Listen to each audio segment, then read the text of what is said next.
You're watching Blythe Natural Living. I'm your host, Blythe Met. So back in the first half of the 19th century, the American Medical Association, the AMA, was established to bring industry to medicine. So they needed some big financial backers. So they got Carnegie, Rockefeller, and Morgan involved.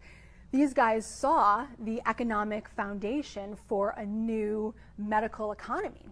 As businessmen, they're like, great. So they go to the medical schools and they say, we're going to give you these huge grants, but, and the schools are like, great. But, because we're giving you all this money, we want to put 2 or 3 of our own people on your board of directors so we can make sure that the money's being allocated appropriately. Okay, so they get in there, and because these medical schools have these new funds, they can have new buildings and new machineries and new ideas, so they all sort of get skewed towards pharmaceutical drugs. So now we have the pharmaceutical drug interests that basically have overtaken the medical schools. So that was the first thing that they did. It's very smart. The second thing that they did was the AMA was given control to make any sort of other medicine or other different kinds of doctors illegal. So herbal medicine was actually made illegal. And throughout history, there are many, many, many cases of doctors that were very successfully healing people of cancer that went to jail, their clinics got closed.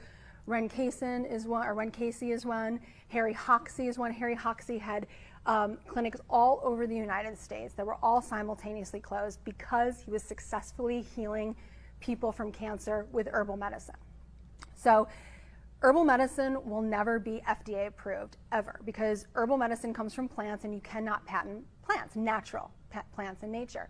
So no one is going to spend the several $100,000s that it takes to do the testing for FDA approval on a plant that can't be patented.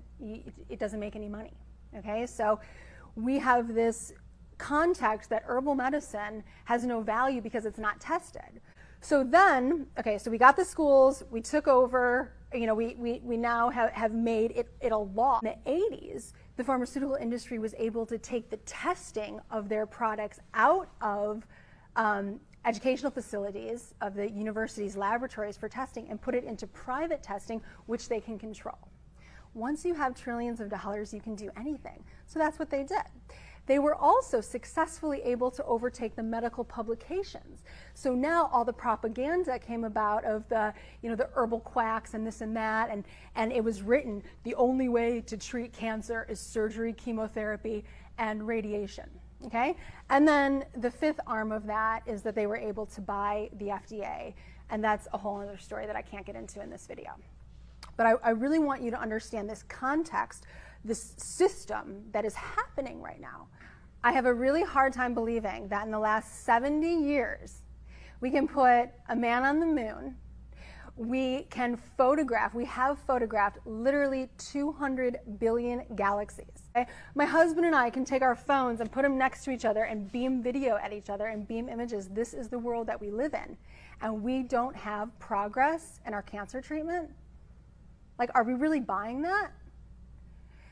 So we need to understand that cancer is a very big business, and we need to understand how it happened, and we need to understand that there are alternatives, and that all the alternatives have been sapped because they are a threat to this multi-trillion-dollar business. I really want you to know cancer is just irregular cells. It doesn't have to be scary. You can treat it with phytonutrients. Phytonutrients are in greens. They kill the cancer cell, but not the healthy cells.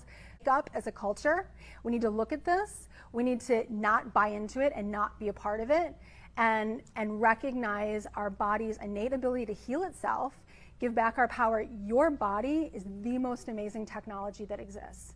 The most amazing. Your body has the power to heal itself. And I encourage you to welcome that, to embrace that knowledge.